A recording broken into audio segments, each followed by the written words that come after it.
Today on In the Wood Yard, we're up at Arndt Forest Products, and we're talking with Jesse about their wood processing for making bundles.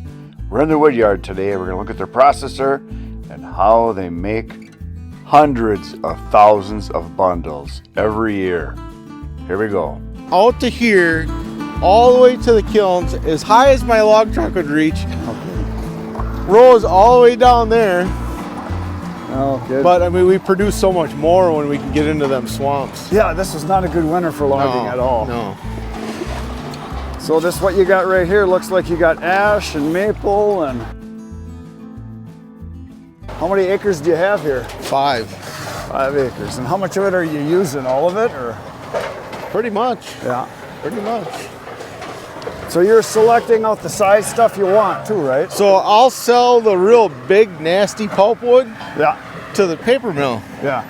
So I actually skidded all this, and I would sort out the big, nasty stuff.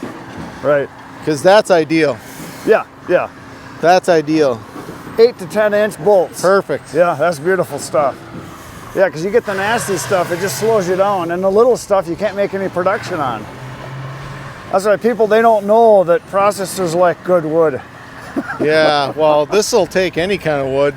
I know they'll take it, but yeah, if you want to go fast, that's what you want right there. Yeah, that's the good stuff. Yeah. So and then are you selling your bolts and your veneer and your good stuff to lumber mills? And that's good money too. So this would have made a bolt, but it's rotten. Got a little rot on there. Right, right. So yeah, you got to know how to grade your stuff. That's for sure. You know. So this is about as small as you go right here. About a 4 or 5 incher. That's about as small as you go, right? Yeah, it's about that. You know. So yeah, you got birch, you got cherry, hard maple, ash, soft maple. That's primarily what you've got in here, right? Yeah, there is some oak somewhere in here that was off that job. But you try to stay away from the oak? If I can. I mean, I'll use it. Yeah. But it just slows the drying process It's not down. usually, it's not straight. Yeah, yeah. It's just not good. So if you had to pick just one species, what would it be? Ash and soft maple. Yeah. Because for us,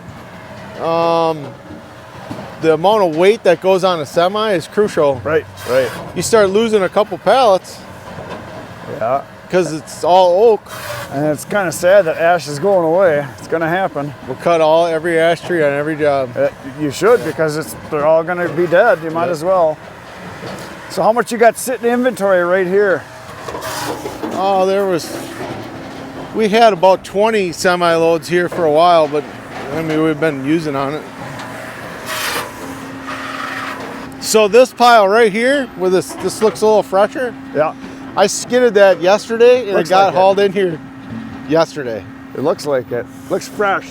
Looks very fresh. So this was literally maybe a standing tree yesterday. Yeah.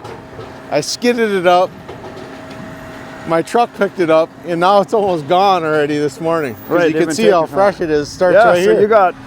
So he's already cut a 12 cord. Yeah, 2/3 is gone already. Yeah. You can see by the color of it. Yeah.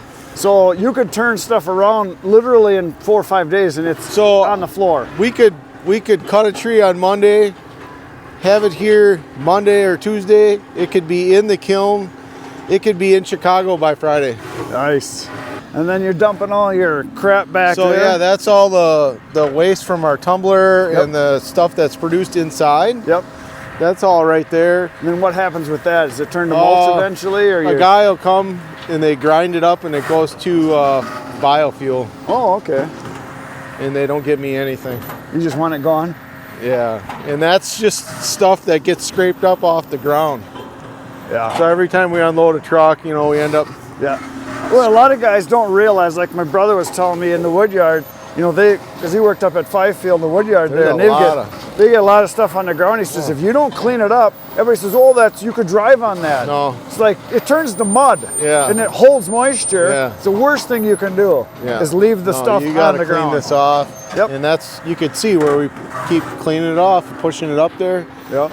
This pile was all cleaned right up right there. Yeah. In late December. Yeah. And we haven't been that. That's how much we produced. Just since December, Just- yeah. Oh, just in yeah. 2 months. I know. Yeah. I hear guys all the time, well, you should grind that up for sawdust and go to pellet mills, and you should have a pellet mill. It's like you don't have enough, even you don't have enough production, right? Of stuff. No.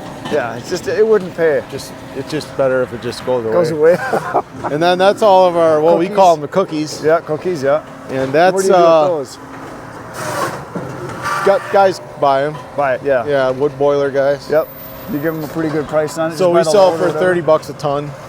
30 bucks a ton. So that's, there's what, about 5,000 pounds in a full cord?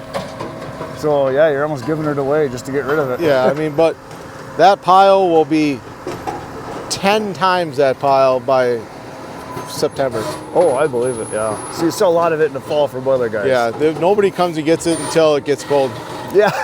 a lot of the boiler people don't plan ahead because No. it can burn anything. I'm like, I keep telling them, you could come and get it a little earlier. So they have to load it themselves and everything? No, we got a lot up? of guys come with dump trucks and big Yeah. trailers, and we Yeah. load it up for them. So tell me about the machines over here. You've got multi-tech processors, right? Yep. And why multi-tech? Just because it's a local company, or you started with it, or what? They make the best firewood processor, in my opinion. They make good stuff, no doubt about it. These are for the professional firewood people. Yeah. It's really what they are. So this machine is a 2014. It's got 11,000 hours on it, That's a bunch. and it runs off electricity. Really? So your electric bill's a little high then too, huh? It costs us about $1,000 a month to run these machines. Each or just total? Total. Oh, that's not bad, really. What do you got for your wedge in there? Got an 8-way? Yeah.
So what do you do with the sawdust then? Farmers. Farmers, yeah. So they spread it in the field? They just take it, or you selling They it? come with big trailers and whatnot, and they just scoop it up right here. And So are you selling it, or just make it go away? they give us a few bucks for it. Yeah. Are they using it for bedding or for fields? Yeah, I think so. I know a lot of chicken people like it. They like it for cows and horses too. Yeah, they use it primarily for bedding. I think. So your multi-tech, is that a 48 or is that a 60 inch? It's 48. 48, and that's big enough for For what we you're do. not doing big stuff No. anyway, right? You don't want big stuff. Do you think a 60 would just be overkill? Yeah, for around here. Yeah, well, I kind of agree. I think the 48 is plenty big for anything. But we have our own electrical service back here. Oh yeah. This was all, I ran all this in because I knew that it would pay off, and it yeah. does now. Oh yeah. Why'd you decide to go with electric over diesel engines? Fuel costs, or you just knew electric would be? You don't have to change the oil, you don't have to nothing. Yeah. Just turn it on.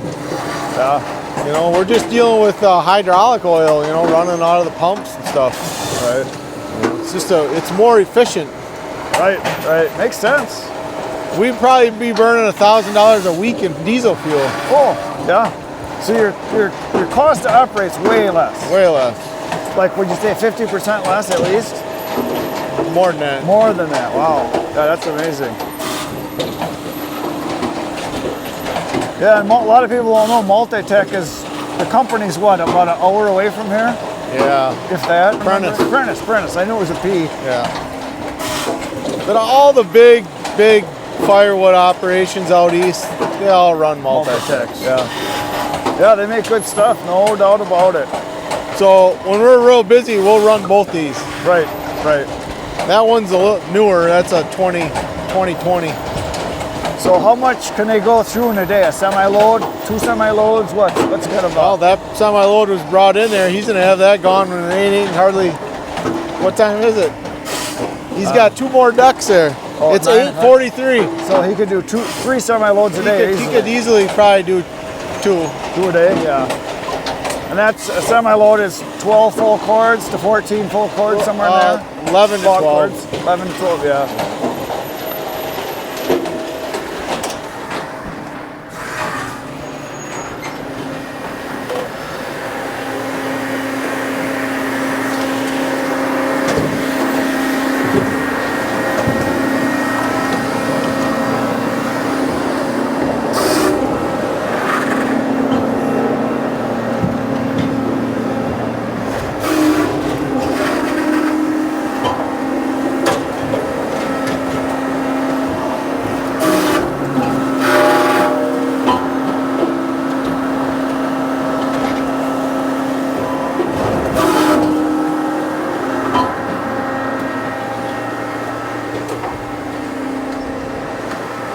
So is the guy that's running the machine, he loads himself too? He just loads the deck up, just takes a break? It kind of gives him a little break so he's not just in there all day long too.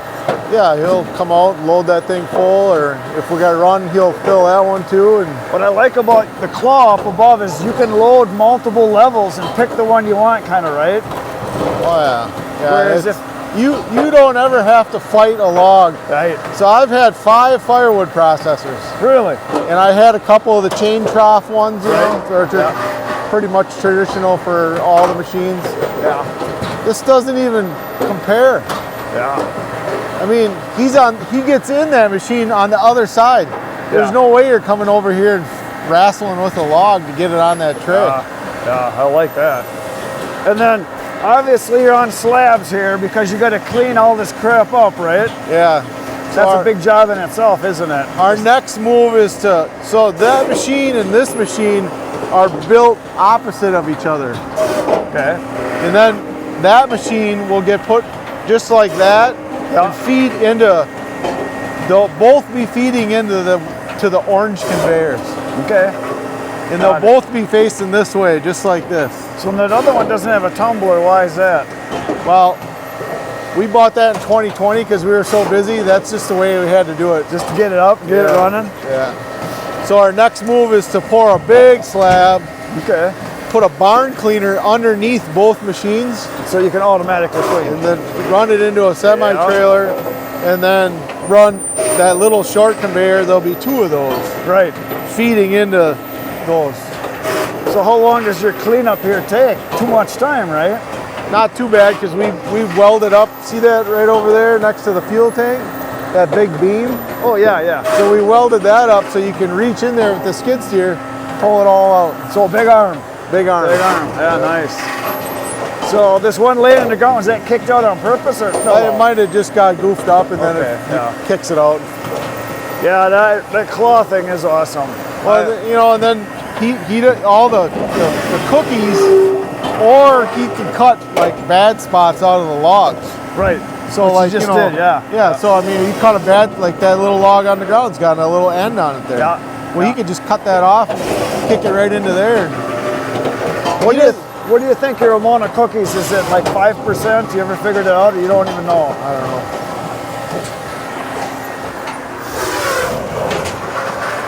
And you probably can get a couple cords at a time on your live deck? A couple log cords? Yeah. That's a lot. Oh yeah.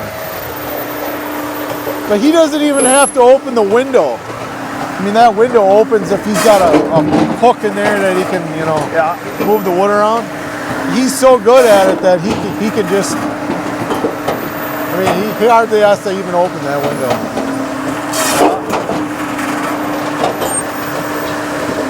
Elevator's all electric. Tumbler's electric. Everything's electric. That one's electric. These are all hydraulic. Running off of that. So the hydraulic off of the processor. Got it.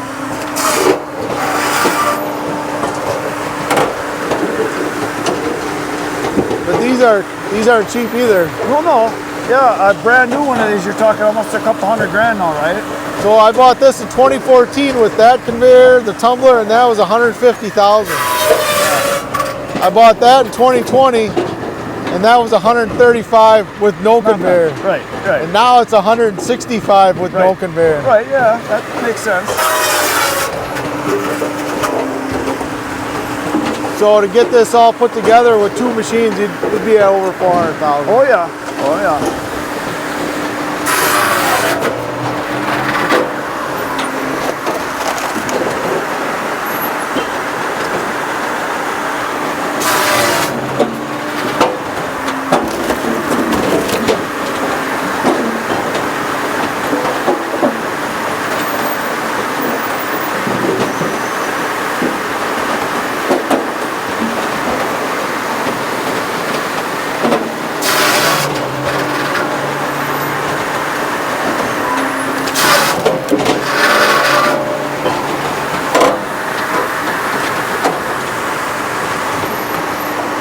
I really like that kick-out tray. That's nice. Oh yeah. That is nice. You just got to make sure that the sensor's working, because when that goes down there, that's right in the shooting alley of the splitter. Yeah. So it'll crush that pan. Oh yeah, I believe it. Have you ever crushed one? No. Oh, nice. Nobody has, huh? Yeah, that's nice size stuff there, all that. Not too big, not too small. You ever sort it out to try to run the same size stuff, or just doesn't matter, just put it in? Well, if we end up with some bigger logs, I do have one of the screws from American US Pride. Yeah. Yeah, I have one of them. Oh, do you? To split big logs. Oh, to knock them down Yeah. in half. Yeah. Yeah. So we'll just lay them all out in the dirt. And that runs out the skid steer, right? Yep. Yeah. You could split an awful lot of logs with that in a hurry. How often does he have to get rid of this? What, every hour or so? He'll probably, when he reloads his deck, he'll dump that. Yeah.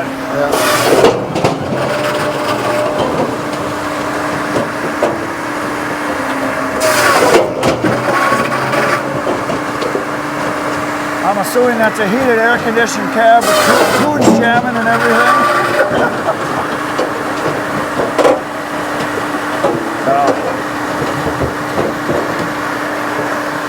Now, when you guys are real busy, does he stay in there and you got a guy to run the skid steer and just keep rolling? He'll come out and just Move around? Yeah. Yeah, He's a one-man machine. He loads it, and when we're slow, he'll load the kiln too. Then he'll just do that. Nice. But when we're busy, both these have to run, and someone's got to be in the skid steer loading the kiln. Right. Every day. What's broke down on you? Anything you got to watch out for? Like chains break ever? I mean, paddles break off. Motors, hydraulic motors wear out. I mean, just hoses blow. Right. What about saw blade? You hit any bad stuff? Any like gates and crap like that? Tree steps. Tree steps, yeah. Big deer hunters. That blade will run. I mean, if he doesn't hit anything, he could run 8 months before you even got to mess with it. Yeah. Are the teeth replaceable in that too? Yeah. So you take them all out and send them in. They put all new carbides on. Yeah. You're back in business. And it's not even that expensive. So that blade has never come off that machine since 2014. No kidding. Amazing. And if you do hit something, it's usually just a couple of teeth. Right. And they'll just pop new ones in. Right. Well, that is amazing. Well, let's go look at the pile of wood.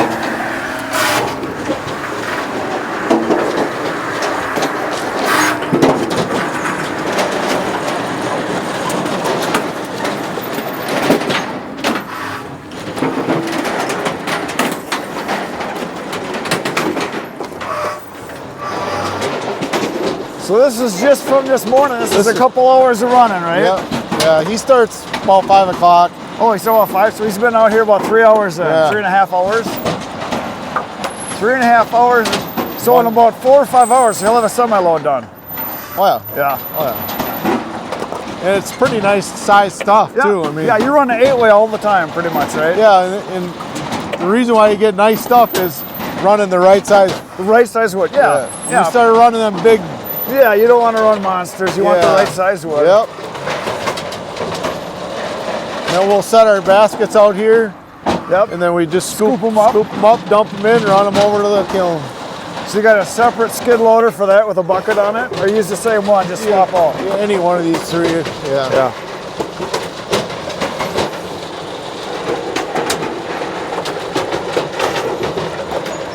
Yeah. So yeah, literally this wood was literally cut down yesterday, more than likely, and I skidded it out. My truck came, it was here in the afternoon, and he's got it cut up.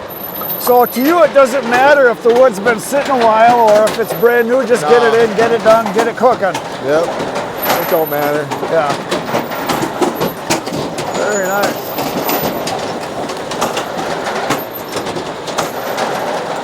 I like how you got this elevated a little bit here too.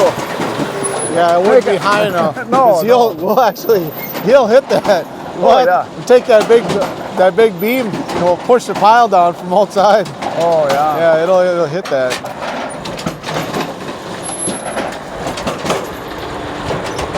Kind of sucks that it's only 30 degrees and windy. If we had 73 degrees a couple days ago. A little nicer. And then all this chaff, all this stuff just gets put back there. And yeah,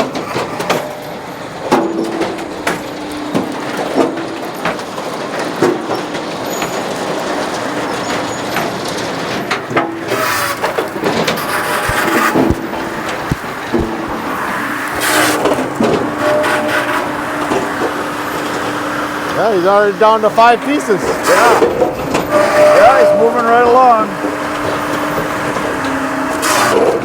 That man there has cut more wood probably than anybody in Wisconsin. Oh, unbelievable. How long has he been working for you? 24 years. 24 years. 24. Yeah, wow. Pretty much since I started. Yeah. He cuts a lot of wood. Good man. Yeah.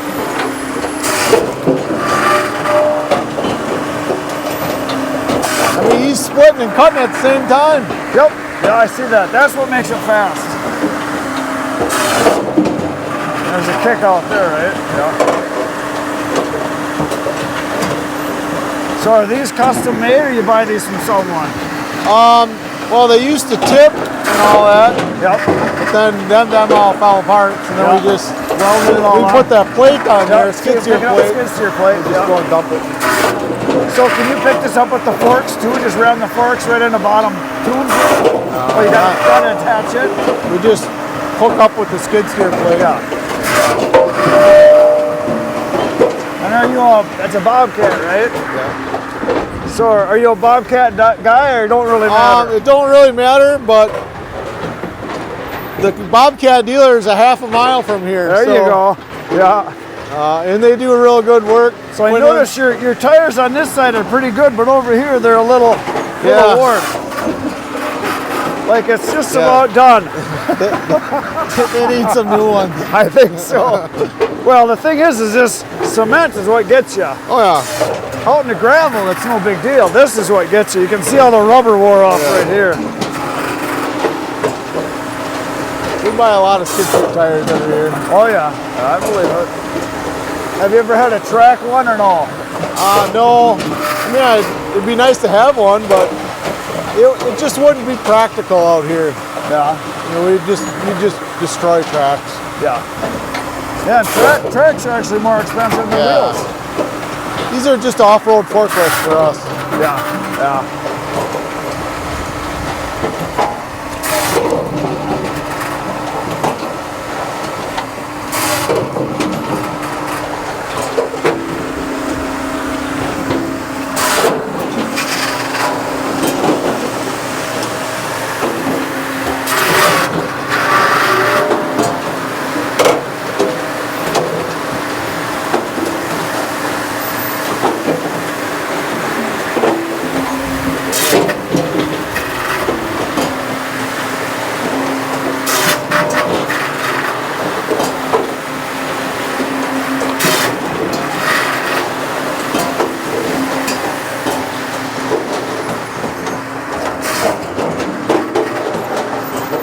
So how many ton ram is that? How many tons pressure you got on the ram? I don't know. 40 tons or so, something like that? 40 tons is what I hear a lot of them around at. Pretty powerful. Now that's a load.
Yeah, I can see he's done that a few times. Oh yeah. Yeah, he gets a good load, knows how to work the forks. Yeah, that's all we've ever used is forks. Yeah, well, for what you're doing, that's perfect. Yeah. Skid steer works good. Yep. We don't keep our piles too high. Right. You know, so they're not crashing down at you. Yeah, you got one about 9-10 feet high at the Yeah. most. Yeah. And if we do have big piles, for some reason we get a lot of wood in, Yeah. we'll bring the log truck and just break them down then. Right, right.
Looks like you've done that once or twice.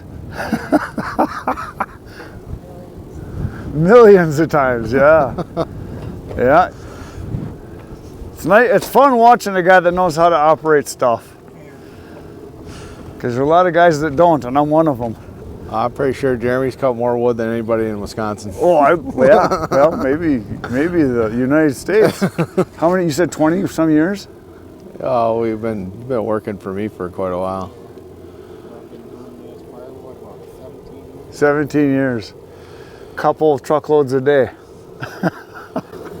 Around 24 to 28 base course, around 8 hours. Yeah. It's a bunch of wood. By himself. Yeah, that's the thing. You got a one-man operation. No one else out here. Yeah. Then you turn this on, it's even more. Yeah. Pretty impressive. Very cool.